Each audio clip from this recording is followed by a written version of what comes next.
Hey guys, Devin from Dr. Garage, another quick video for you. So if you're an AE86 drifter or racer or whatever, you just love the cars, something you should know about them is they are a super soft chassis. They're meant to be lightweight, and so over time you start to see some areas where the chassis is flexing. One main area is between, or where the frame rails kind of go up along the firewall, right along the top where it starts to come into the frame horn to the struts and all that, there's some seam sealer, and you'll start to know the chassis is flexing because that seam sealer cracks. It's not actually welded all around the top there, it's welded down the sides, but anyway, you'll start to see that crack, and then when you take a seam sealer away, the gap starts to get, you'll see the gap starting to get larger and larger and larger. So I ordered a chassis strengthening kit from Flows, F-L-O-S.ie, that is supposed to help with that. Pretty much this kit is very reminiscent of old N2 car modifications that they've done. There's actually an old video with Keiichi Tsuchiya from like Drift Bible or Option or something like that, where they do start to go through and see the same thing.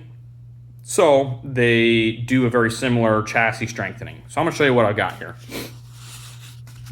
So first off, you'll probably see all the stitch welds and a few extra braces that are added in, but I've got stitch welding around the strut tower, here, down here, along here. At one point I did all that, don't know why, I'm not quite sure how much that affects anything. But then I've also got some stitch welding back in here, same thing on this side, and same thing here. So, I guess we'll start up top. The Flows kit comes with this weld-on brace here, this weld-on brace here, comes with this little wedge piece here, and then these plates to go along the frame here. So, I'm not quite sure how much rigidity this actually adds, but it looks kind of nice.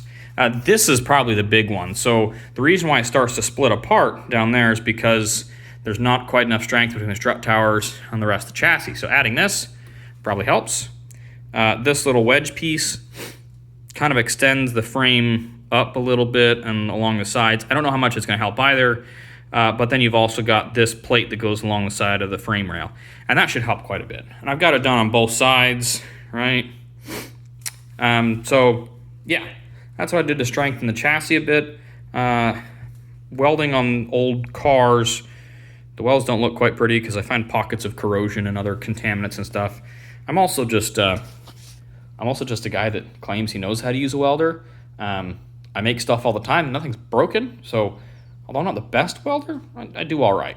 Anyway, yeah, so that's how the Flows kit gets installed, and yeah, can't wait to see the results. Oh, another thing.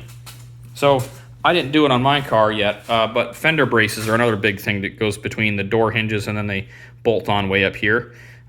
Those also help to tighten up the front end because it does that same kind of thing as this brace and the frame rail braces down there. It strengthens that area. I'll probably do that at some point. On the old drift video, they also did some like dimple dyed gussets that kind of went along and down into here. And I'll probably make something like that at some point, but I don't know if I want to do it right now.